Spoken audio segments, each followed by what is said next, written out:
Vijana kuna kitu kimoja wengi nahisi walitudanganya kwamba elimu ni ufunguo wa maisha, kwamba education is key to success, kitu kama hicho. Sio, elimu ni ufunguo wa maisha, education ni key to success. Sasa mimi na swali moja, kwamba education is key to success, ila sasa hivi kuna wasomi hawafanikiwi. Je, ni kufuli limebadilishwa au funguo limebadilishwa? Mimi ninavyoona, mimi kwa upande wangu, sio kwamba kufuli limebadilishwa, ufunguo ndio umebadilishwa. Yaani sasa hivi elimu peke yako elimu peke yake haitoshi kufungua kufuli la mafanikio. Kuna vitu ambavyo inabidi uwe navyo, yani uwe navyo, ujiongeze ili uweze kufungua kufuli la mafanikio. Kivipi? Kwamba wewe utasema mimi kipindi cha wahenga hiyo, kwamba utasoma, utaajiriwa, utapata mafanikio. Ndio ilikuwa hivi. Ila sasa hivi wasomi ni wengi. Kinachotakiwa ni kujiongeza, creativity. Kwamba wewe umeshasoma sawa, haya madaktari Tanzania wameachiliwa madaktari 100,000, kuna hospitali 20,000 au madaktari 80,000 wanaenda wapi? Ndio kujiongeza. Je, upo chuo unajiongezaje? Tunashomo wewe uko chuo unasoma kozi fulani, kozi yako wewe Tanzania wanasoma watu zaidi ya watu 200,000, 300,000. Kuna tegemea muhitimu mje mwajiriwe wote? Hapana. Kinachotakiwa kufanya nini? Inabidi ujiongeze. Kuna kujiongeza, kwenye kujiongeza hapo ndo kuna think out of the box na work hard.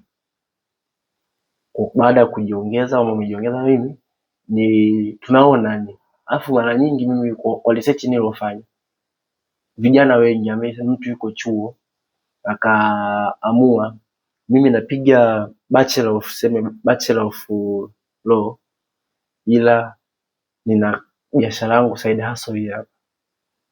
Dakika ya mwisho nakuta side hustle namuingizia hela nyingi kuliko hata huo mshahara ambao akija kuajiriwa. Au unakuta mtu alikuwa anasoma, basi tuseme alisoma udaktari kwa kupenda au kutokupenda, yuko Muhimbili anapiga zake udaktari, ila tuseme kama ni mdada akaamua mimi napiga urembo, au kama ni mkaka akaamua mimi nafanya biashara 1 2 3. Dakika ya mwisho anahitimu. Umeshahitimu na wewe una bachelor yako ya business administration, ya law, ya udaktari. Ukishapewa kile cheti chako, wewe hata ukae miaka 10, kile cheti kama ni jina lako ni jina lako, kama ni GPA nzuri itabaki hivyo hivyo. Kwa hiyo ukichukua ukiweka ndani, kwa nini ucheke ndani? Una biashara yako tayari. Wewe umeanza tuseme umeanza first year pale, kufika first year na kuanza biashara moja kwa moja sio rahisi. Tuseme first year pale umesurvey, ukaangalia first year ile first term ukasurvey tu, ukafanya survey, ukaangalia maisha ya chuo. Second term ukaendelea kusurvey, ukajua sasa marafiki yupi. Ndio pale first term kuna mambo mengi, ushazoea chuo, ukishajua kuna marafiki, mkishakaa kama miezi mingapi cycle zitaanza kupungua, mtaanza kutembea kimakundi, mtaanza sasa kuishi maisha yenyewe, mtaacha kufake vitu usijue wewe nyumbani kwetu sijui mama akasemaje. Utaanza kuishi maisha yako halisi. Ukianza kuishi maisha yako halisi, sasa ndio utaanza kuchagua, mimi nafanya side hustle 1 2 3. Mwaka wa pili, wa 3, wa 4 unakuja kumaliza, unajikuta tayari una kama ni capital. Sababu unaweza kufanya hivi, mimi sasa hivi nasoma huko nafanya side hustle fulani. Target yangu ni kusanya hela nipate milioni 10 au milioni 15. Wapo milioni 10 ndio kufungua biashara 1 2 3. Sasa hivi ni miaka 5 4 huko nafanya side hustle, inafika umemaliza zako chuo, kuliko kusema wao serikali haituajiri, wao serikali haitoi ajira. Hata ingekuwa ni wewe tu tufanye tu mfano mdogo. Sisi wote tumesoma. Yaani serikali tunayoipinga haifanyi vizuri. Imefanya 98% ya vijana sasa hivi wamesoma. At least basi wote tumeishia form 4 tuseme. Au advance tumefika. Chuo sio tuachane na hapo. Advance form 4 tumefika hapo. Wewe ulikuwa unaona tu example. Mtu akiwa head boy hatamani kuachia head boy. Mtu amekuwa class monitor hataki kuachia class monitor. Kwa nini? Kuna vile vifeva tu anakuwa anapata. Yeye anakuwa anajua mimi kwenye makosa fulani sipo. Kwenye vitu fulani vya adhabu mimi sihusiki, anakuwa tayari ameshaji exclude. Inatokea favor fulani. Labda kama ni head boy, imetokea favor fulani kwenye uongozi. Inapita hiyo favor inapita mkononi mwake. Lazima atajifavor yeye na rafiki zake zaidi. Kwa hiyo tuache kublame serikali na tuanze kujikita. Unajua kuwa kwenye mafanikio yenyewe mtu bidi ukiavoid au ukiache give an excuse chochote. Yaani unataka uanze kufanya kitu, wewe umeamua mimi nataka niwe content creator, unatakiwa usome mtandao, na mtandao Instagram unalipaje, unafanyaje kazi, umeshajipanga, umenunua kila kitu chako, unaanza kufanya content creation, unaanza kujipa sababu, watanionaje? Watakuonaje wao? Bora sema watakuonaje, umeanza umetoa ile umefunga masikio. Ukifanikiwa hawatakuona tena, mabaya yote yatapotea.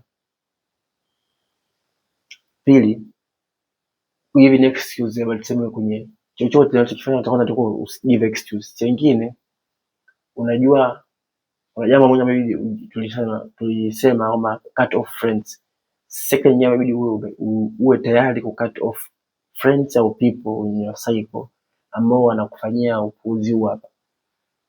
Wewe umenikuta mimi hapa tuseme mimi nipo sehemu fulani tulisoma wote primary. Labda primary mimi nilikuwa ni muuni, nilikuwa na doji, nilikuwa nafanya vitu vya ajabu ajabu, tuseme O level nilikuwa nafanya vitu vya ajabu ajabu, au nilikuwa ni mtu wa mapenzi, nilikuwa mtu wa kufanya vitu vyovyote, ni any bad CV ambayo ilitokea huko chini. Wewe unajua past yangu, si ndio? Wewe umeona huyu alikuwa anafanya 1 2 3, wewe unakumbuka, tulisoma wote nakumbuka. Umenikuta mimi nimeshajitengenezea jina, nimeshajitengenezea, nipo kwenye taasisi kubwa au nipo sehemu ambayo wewe hujui. Unapo sehemu official, tukutana sehemu official ambapo kuna watu wewe huwajui, nipo nao pale ambao hujui nimeenda hapo nikutana nao kufanya nini. Ukute nimekutana nao hapo kufanya biashara, mikataba ya biashara, kuomba hivyo biashara yote. Wewe unakuja unaanza kuropoka fulani sawa, basi wewe hujui mimi niko pale nipo jina official. Unaanza kuita jina langu labda la utani ya shule. Mimi sasa mpaka mtu anaita jina fulani nimesoma naye. Unaanza kukumbushia stories za zamani. My friend, mimi hapa personally tumekutana sehemu fulani, unanijua. Hiyo official, hiyo sio official. Stories zangu wewe za zamani ukileta na cut off. Yaani mimi kisha nikuta kama niko sehemu fulani, nipo benki fulani, tumeenda kufuatilia document za msingi. Ofisi sio benki, ni ofisi fulani, tumeenda kufuatilia document za msingi.